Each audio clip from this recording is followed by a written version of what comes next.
Më vjen keq për çdo lot që kanë derdhur familjarët e viktimeve që kanë pësuar në masakrën e Dubrovës. Por unë nuk kam kurrfarë lidhje me këtë ngjarje. Nuk isha i praneshëm kur ndodhi masakra. Kështu Gavrilo Milosavljević mbrojti veten në fjalën përfundimtare në gjykimin ku akuzohet për pjesëmarrjen në masakrën e Dubrovës. Por prokuroria është e bindur se i njëjti në cilësinë e gardianit mori pjesë aktivisht në vrasjen e shqiptarëve që ishin të burgosur. Pretendimet, prokurori bazon në dëshmitë e 10 personave që identifikuan të akuzuarin.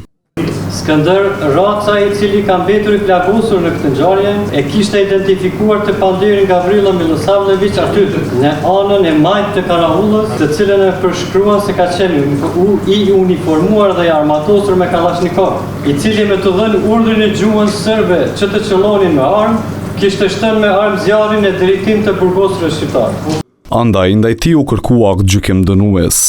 Viktimat e këtyre mizorive kërkojnë drejtësi tash 25 vite. Tani është momenti që drejtësia të jap fjalën e vet për viktima, por edhe për të akuzuarin.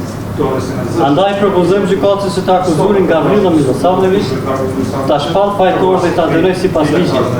Por avokatët e të pandehurit presin tjetër gjykim duke i kontestuar të gjitha dëshmitë e dëshmitarëve okular. I mbrojturi im nuk e ka kryer veprën për të cilën është akuzuar dhe për këtë gjë nuk ka asnjë provë. Deklaratat e dëshmitarëve janë kundërthënëse, andaj nëse do të vendosni drejtësi, i mbrojturi im do të lirohet. Avokati tjetër kontestimin e deklaratave e çoi në një nivel tjetër. Nëse u besoni deklaratave dhe ta shpallni fajtor, shikojeni këtë njerëz mirë sepse do ju shfaqet në ëndër pastaj. Aktakuza ndaj Milosavljevićit ishte ngritur në nëntor të vitit 2023, që nga ajo kohë deri tani në proces kanë dëshmuar dhjetra të mbijetuar të masakrës së Dubrovës.